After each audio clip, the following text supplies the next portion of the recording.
Hi Year 12, this is the second video in which I'm going to annotate the reflection statement in the exemplar response. If you have not read the imaginative response that this student has written for part A, it's important that you do that so that you understand what they're talking about in the reflection statement. Alternatively, you can jump onto the first video and listen to me read it so that you know what it is you're looking at in this annotation. Now, just as a quick reminder, this was the question the student was responding to. They wrote an imaginative piece in which they had to finish with this image, and the part B, explain how your study of the craft of writing has enabled you to create an engaging piece of writing. In your response, make detailed reference to your use of language in part A. Similar to your question, however, you are required to refer to a prescribed text in your reflection. Interestingly, this student wasn't required to do so. However, they have based their reflection on how they were inspired by a prescribed text that they studied. It is a great way to ground what it is that you are saying about your own writing, and it shows an informed response, which is ultimately what NESA are looking for when they mark the HSC. So I will go now to the reflection statement. All right, now I mentioned in the first video, this is 391 words long, meaning it is pretty much what you're aiming for when you write your reflection statement next week. The student who wrote this would have done so in a much shorter time frame than the half hour that you guys have been given. The module, Craft of Writing, is a 40-minute part of the paper. Part A, Part B, you divide it. Usually, rule of thumb is whichever is worth the more marks, you spend a little bit more time on.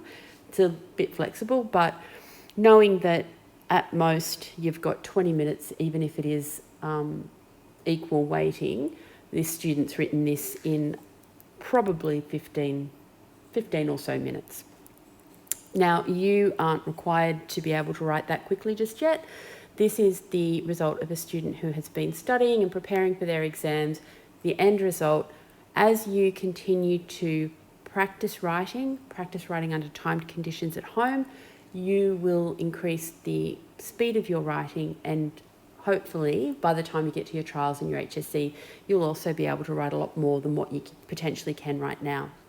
Okay, now the most important thing I want you to remember is that in any response for the HSC, you are proving that you've met the outcomes for the module that you've studied, that you've actually learnt what the module has set out to teach you. And that's exactly what you need to do in the reflection statement.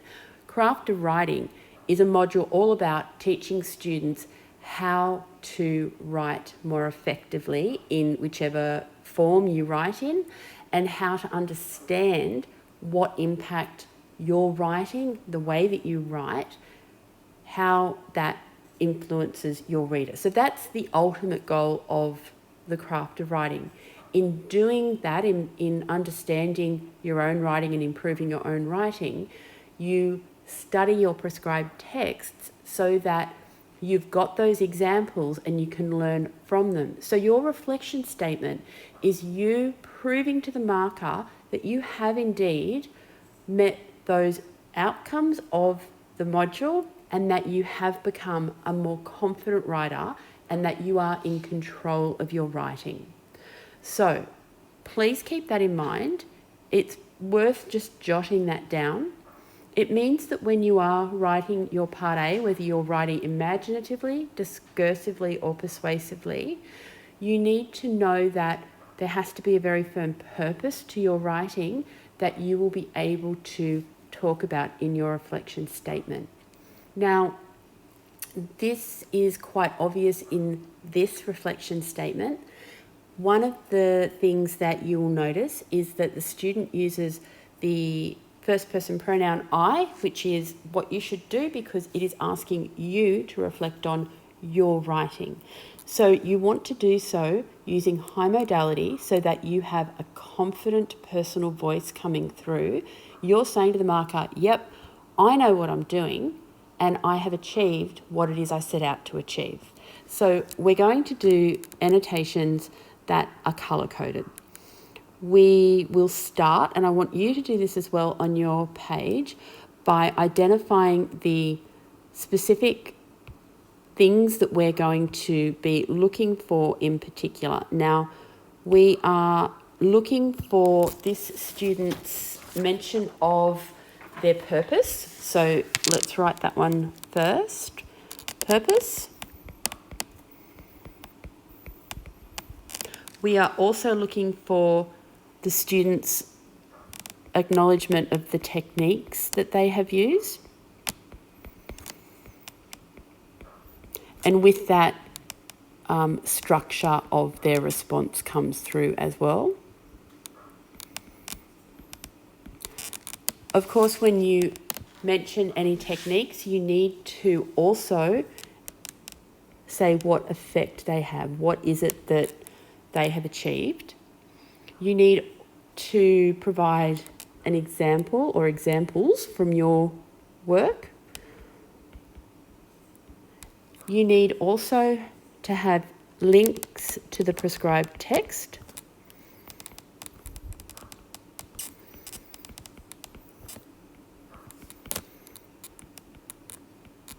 And you need to, what was the other one? Oh yes, we're also going to point out where the student is using that high modality personal voice.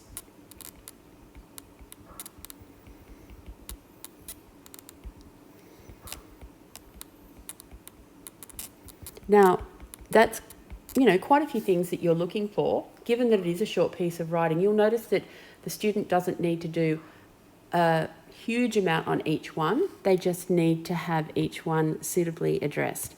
Now, we're going to colour code through highlighting. So we're going to colour code any, that was not what I wanted to do. Go back. You'll see me make mistakes here. I want to highlight. That's better. Yes.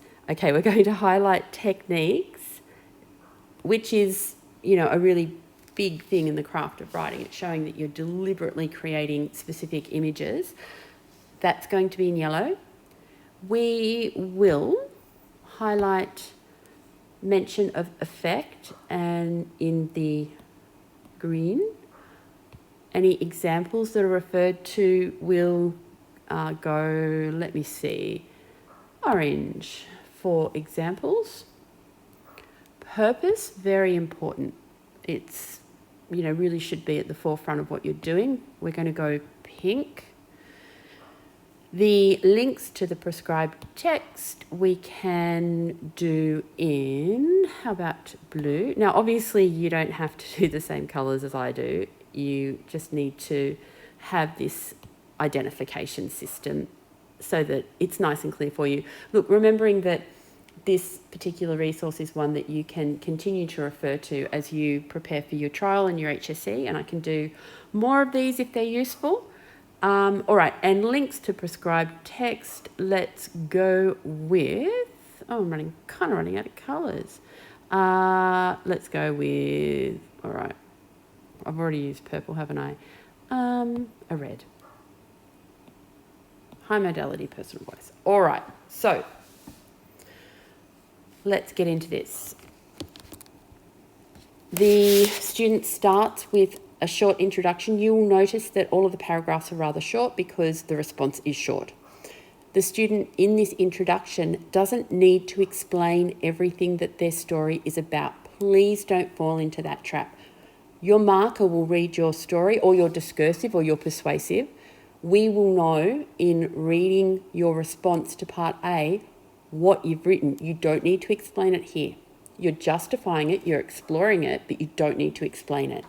What you do need in your introduction is mention of your purpose, and you'll notice that this particular student has a few different things that they set out to do. They're not all in the introduction. They are dotted throughout, but there is a a nice link to the prescribed text that the student has chosen to use. This student is using the poem An Absolutely Ordinary Rainbow by Les Murray. There are a number of prescribed texts that we can choose to teach you. We haven't done this particular one, but it is a prescribed text. Of course, we've done the Surfers and Dreamers as a minimum, and it doesn't matter that we don't know this particular poem. We don't need to know it to see what the student is doing. Now, that high modality needs to come in straight away. So that's the first thing that we can identify here, where we've got my imaginative story follows a young man in a coma, remembering a place his father took him to. The motif of crying in the story is inspired by the poem An Absolutely Ordinary Rainbow by Les Murray. Now, the student has got this nice, strong sense of what they have done, that ownership, with starting with my imaginative story, and just a very brief outline. Follows a young man in a coma, remembering a place his father took him to. That's all that is needed. Straight away, a technique is referred to because the technique referred to is motif. And a motif, being something that runs throughout a piece, is appropriate to mention in this introduction because it's their main technique that they're using. The motif of crying in the story is inspired by the poem An Absolutely Ordinary Rainbow by Les Murray. And here we've got our link to the prescribed text. Inspired by the poem An Absolutely Ordinary Rainbow by Les Murray. Now, let me see. All right. The poem is about a man crying in the streets and is a commentary on the expectation of men in society not to cry. Now, this is relevant to put in because it's this aspect of the poem that the student is using as inspiration. If you're using The Dreamers, for instance, there's a lot going on in that story. It's quite a long story. There's a lot covered. You wouldn't be able to refer to everything that is done in that story as inspiration for your piece. You would have a specific idea or theme or way of writing that has been inspired by that, and you would identify that early on. So we've got this prescribed link here. I use that commentary in a speech my character's father gives. And again, this nice personal voice that's very confident. I use that commentary in a speech my character's father gives. So linking.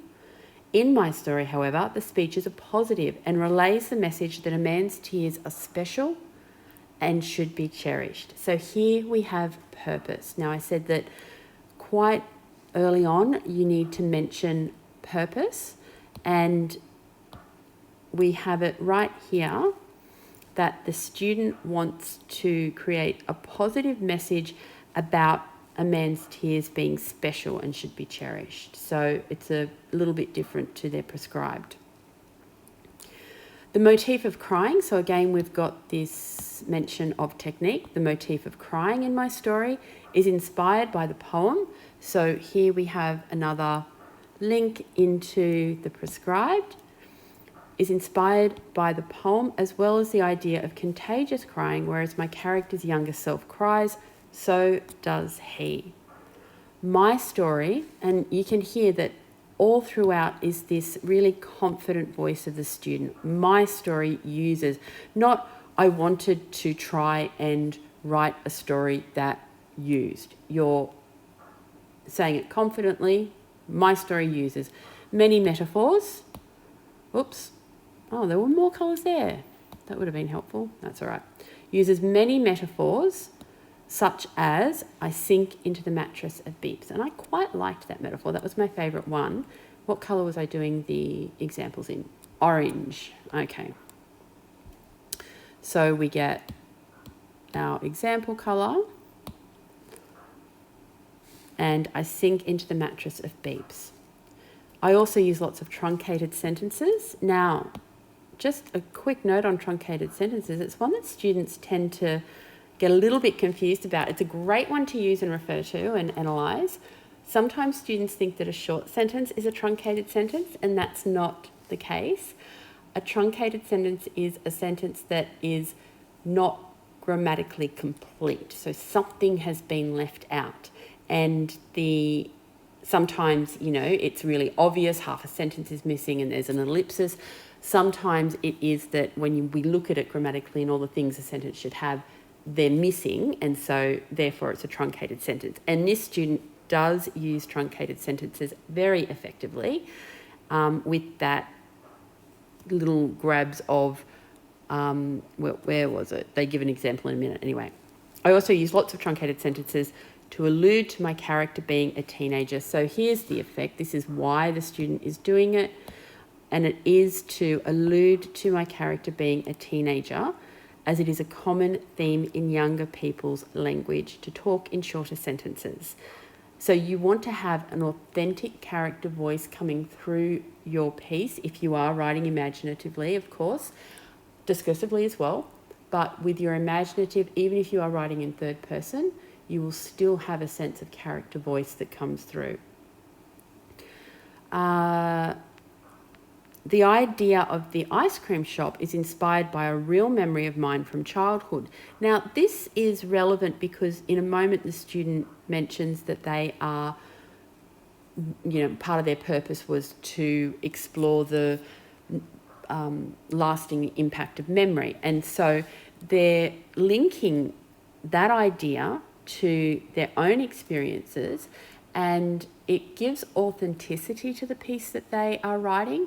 Teachers will say to you, write what you know, because then what you write is believable. And so here the students just very subtly and cleverly alluding to the fact that they are writing what they know. It's something that is inspired by a real memory. Now, we are actually going to identify that as purpose. I'm fairly sure. Yep, it was pink. We've got inspired by a real memory of mine, because it does link to what they say about memory in a moment. I chose to focus less on direct conversation in the memory because I wanted to focus more on the lasting effects of memory. And there it is. This is what the part of the purpose is. And we're just going to identify that lovely, strong author voice here. I chose to focus. I wanted to focus. And so there's that strong sense of the student being very in control of the message that they want to explore. I use my language, again, throughout to build up certain suspense. Now, the wording here is a little bit awkward, and that's okay. And it's really important to know that in the HSC Marking Centre, we mark what a student has done, knowing that they're sitting an exam to an unseen question, and there's going to be lapses in expression. There might be a bit of awkward wording. There might be a spelling mistake here or there. It doesn't matter. Those things do not detract marks. We mark on what you do, not what you don't do. If your spelling is so atrocious that it impacts the readability of your piece, that's a bit different. But just know it doesn't have to be perfect. It can be a little bit awkwardly worded. Now, I use my language. So here the student is going back to how they've crafted their piece through using language. So we've got this technique. Language in itself isn't a great technique, but they do explain what they mean in a moment. Throughout, to build up certain suspense so the audience can build an idea of what will happen but still get a satisfying payoff. This is best shown at the end of the second paragraph, where I say, then we pass an accident. I remember which memory this is, which time. I beg my brain to make it stop. I brace myself. And they're referring here to the truncated sentences. So we've got the example and we have the effect. So our effect is to build suspense, okay? Build suspense. We've got suspense there. And they further that by saying that they want the audience to build an idea of what will happen, but still get a satisfying payoff, meaning they don't reveal all of the information early on.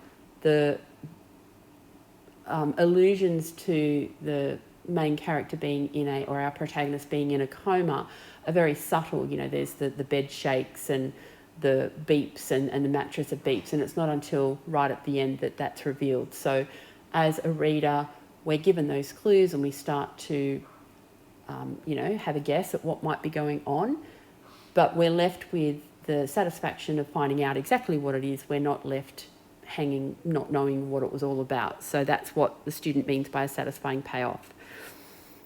This is best shown, so that was our example, which we will just highlight. I keep forgetting what my colours were.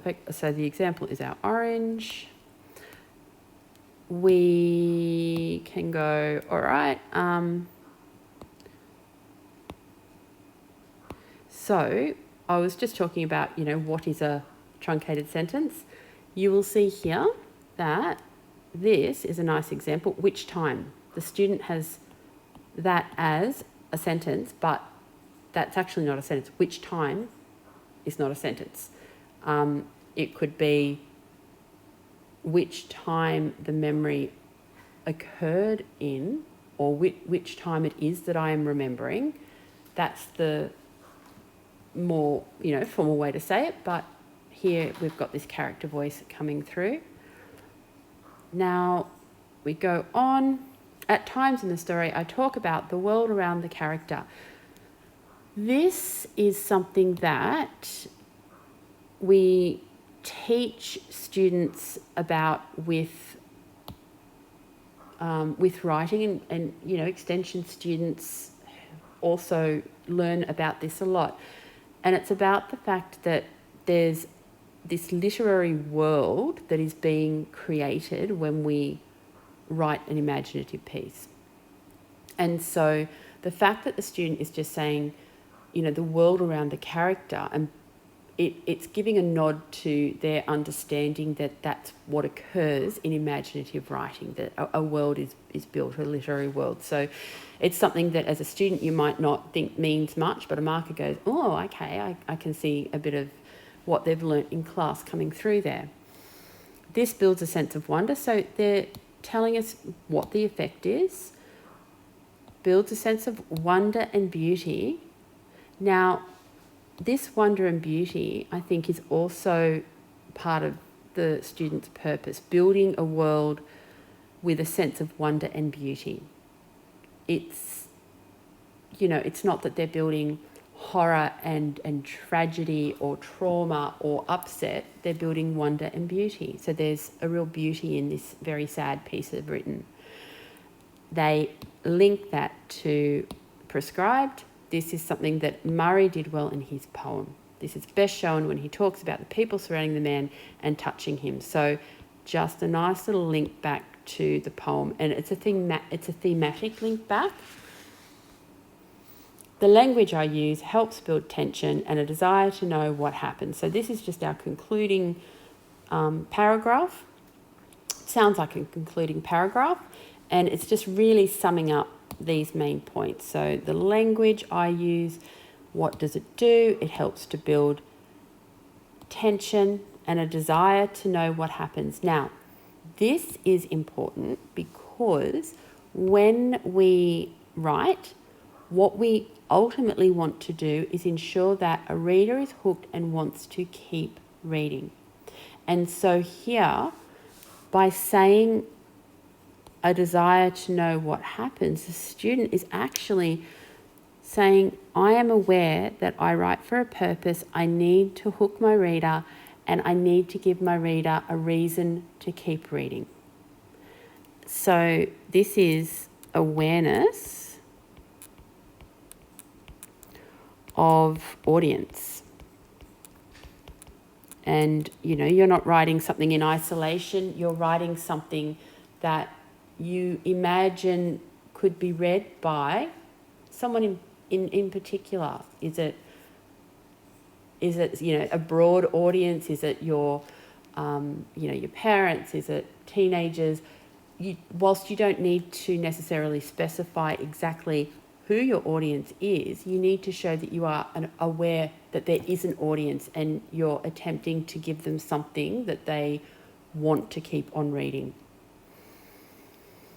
It also builds a sense of wonder in the world, and so, this summing up of purpose here builds a sense of wonder as these memories are experienced by a man in a coma. The story ends with the boy passing away, and we discover that the alley is his passage to heaven. Heaven for him is the memories with his dad. So that desire to explore memory is brought back in here, and a nice nod to the stimulus in the exam. Okay, so they're just showing that they were very aware that they were writing for that stimulus. Nod to the stimulus. All right, so the other things I just wanted to, leave you with, I did write these down, are, where is it? Aha, here we go. All right, so if we sum up what this student has done and has done so well here, we've got techniques, purpose, effect, and the confident voice of the student saying to the marker, yep, I studied craft of writing and I tried really hard and I read all the things and did all the things and I learnt how to be a better writer, and I understand what I have done in my writing that is effective and I know why I did it. And that's ultimately what you have to do. You can see that there's only 3 techniques that the student explores here: motif, metaphors, and they talk about language and truncated sentences, and that's enough for this amount of writing. We've got a really clear sense of purpose, being they wanted to send a message about a man's tears, which is a direct link to their prescribed text. They wanted to explore the lasting effects of memory and create a sense of wonder and beauty. And that allows them to structure this nice reflection statement around those ideas that the craft of writing module is seeking to embed in you as a student. It is helpful to know about what you need to put into this reflection statement as you are editing and working on part A, because if you write part A in whichever form you choose without understanding how purposeful you need to be with these things, then you might end up with something that you're not quite sure what you can say about it.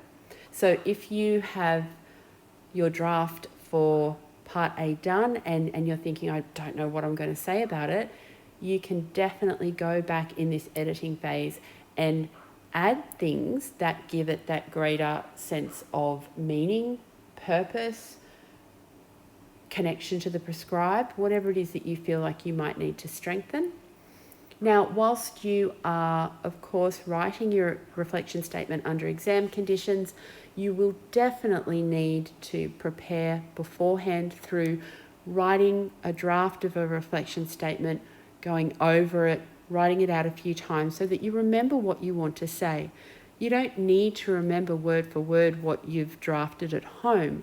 What you need to remember is what your purpose is, how you're going to use examples from your writing to demonstrate that you've achieved that purpose, what techniques and structural elements you have used, and how those link to your prescribed text. So if you were to just sit down next Wednesday without having drafted anything, you'll probably find that it's a bit tricky to do with a 30-minute time limit if you've not already planned it. Another thing I thought I'd mention is that story that we've looked at here with the exemplar. It is clearly responding to the stimulus given on the day and doing that very authentically and very well. However, there is, I would say, 99% chance that that particular story the student wrote comes from a story that they had been working on throughout the year in their study time, it would have looked different in what they were doing at home, because the student has obviously allowed for flexibility to incorporate a stimulus that they don't know what it will be until the day of the exam. But some of that nice use of metaphor, connection with the poem, the ideas around the purpose, that's all been thought of before by this student. It's a unlikely scenario that the student sat down on the day and just came out with that off the top of their head. So moving into your prep for trials and HSC, you should be drafting a few different types of responses as you study for this section of the exam. You do need to have some discursive, persuasive and imaginative responses for craft of writing that you're working on, because we don't know whether in the HSC NESA will direct you to write in a specific form. They might do that, who knows. What we do know is that you may be given one part to do or two. It might be a reflection, it might not. It might ask you to talk about your prescribed text, they may not. Whatever the unknown is, you want to go in prepared for every eventuality. So have a couple of different stories that you've done or pieces of imaginative writing. Have some discursives that are quite different to each other and persuasive, so that whatever element you're given on the day, you'll have something that's going to fit, and then you'll be able to be flexible in then manipulating it to fit with the stimulus. Hopefully this has been useful. Let me know if it has been, because this is the sort of thing that I can do for all of the things that we are studying moving forward in Year 12. And yeah, I certainly don't like to do it if nobody is listening or finding it useful. So please let me know if it's useful and if you would like me to do some others. And I can also do some things for Past the Shallows you guys did last term, and you know, other texts that you're looking at. So let me know and I will do the things. All right, good luck Year 12, and hope this has been helpful.